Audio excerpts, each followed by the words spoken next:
Conservatives plan legal challenge to Biden's loan forgiveness policy. The worst campuses for free speech are revealed, and the Biden administration fires back in its war on women's sports.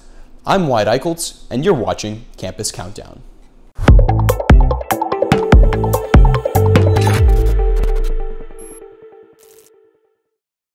Coming in at story number 3 this week, conservatives plan to sue Biden over his student loan plan. Last week, the attorneys general of states including Arizona, Missouri, and Texas met to explore strategies for a series of lawsuits to challenge the Biden administration's student loan policy, according to the reporting from Washington Post. Heritage Foundation's Meese Center director for John Malcolm explained that conservative law firms have been doing background research on the subject and are actively looking for potential cases. While no lawsuits have yet been filed, the strategy is reportedly supported by figures on the national stage, including Senator Ted Cruz from Texas. Now, it's important to remember that even back in 2021, Representative Nancy Pelosi said that Biden couldn't unilaterally forgive loans without an act from Congress. The need for conservatives to demand accountability is clear after a memo published by the American Accountability Foundation found that the White House staffers could benefit personally by over $500,000 under the Biden loan forgiveness plan. Bloomberg News reported that the collective student loan debt owed by White House employees totaled between $2 to $4.7 million. Similarly, the student debt owed by the Department of Education ranges from about $3 to $6.5 million.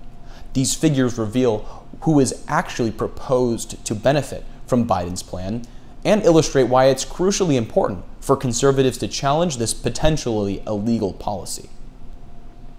Next up for story number 2, we turn to campus reform correspondent Zoe Shimke. Thanks, Wyatt. Recently, the Foundation for Individual Rights and Expression, or FIRE, released their new 2022 University Speech Code rankings.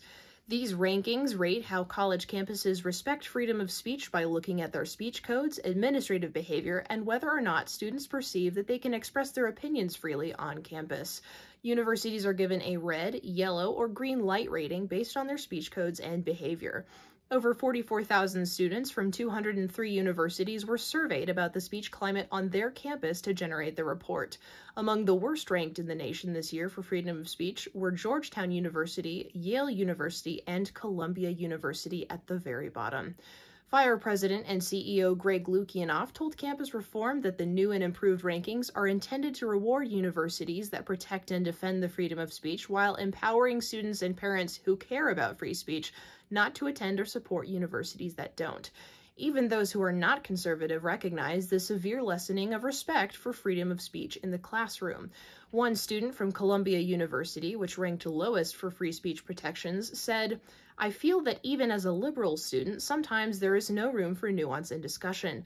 I think it is productive to understand why people believe what they believe, and to argue that the other side is racist and dumb feels like an unintellectual exercise, and this often occurs in my classes." Columbia University has been given the speech code rating yellow, which is given to colleges and universities with at least one ambiguous policy that too easily encourages administrative abuse and arbitrary application. Sean Stevens, Senior Research Fellow of Polling and Analytics, told Campus Reform that there are speech code policies that restrict free expression at every single school in the bottom 10. All universities in the bottom 10 have been contacted, but as of yet have not commented on their free speech ranking. Thank you, Zoe. Now for the top story this week. The Department of Justice seeks to uphold Biden's Title IX changes. The United States Department of Justice has launched another offensive in President Biden's campaign against women's Title IX protections this week. In June, Biden's Department of Education filed a proposal to change Title IX's protections in order to include gender identity to protect LGBTQI+ students from discrimination. Southeastern Legal Foundation litigation director Braden Bocek told Campus Reform that back in April, the proposals would roll back 50 years of advancement for women's sports by effectively prohibiting schools from restricting women's sports and other accommodations to biological females. After the proposal was released in June, a federal judge granted a preliminary injunction to halt its effect. This past week, Biden's DOJ filed an appeal to reverse that injunction. The ruling on this appeal has yet to be decided. Now, amid all of this controversy, state lawmakers across the United States have put into motion their own proposed legislation to reinforce protections for biological females within their own respective states. Campus Reform is following this story and will report on new developments as they happen.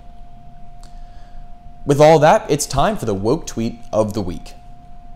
This week's woke tweet comes from a student creating what appears to be an account for the Law School Admission Council, which is the organization responsible for the Law School Admission Test, or LSAT, the single most important standardized test for law school applicants.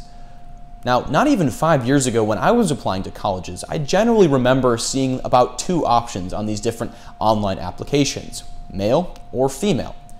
Now, it appears that the LSAC currently has a slew of choices under the field of gender identity, including genderqueer, demigender, and agender. You can even check a box if you're unsure, or just fill in the option with your own custom identity. But what about the options for the ordinary man or woman? It turns out that those didn't make it out unscathed either. Instead, each is divided into 2 subcategories, one for transgender men or women, and one for non-transgenders. That's right, there is no such thing anymore as simply a woman or a man, only non-transgender women. These kinds of developments show the extent to which the progressive left is willing to rewrite basic norms on how society functions in order to accomplish their agenda. It's not enough to teach critical gender theory in higher education anymore. Now, they'll force you to accept and operate within their own paradigm before you're even allowed to step foot on campus. Now, if you ask me, if I was forced to choose from that list of items at this point, I'd probably stick with prefer not to answer. That's it for this week's edition of Campus Countdown. Don't forget to hit the like button and subscribe to the channel. To stay up to date on more leftist bias on campus, make sure to follow us on Facebook, Instagram, and Twitter at Campus Reform. I'm Wyatt Eichholz. Thank you so much for watching, and be sure to check in next week to Campus Countdown.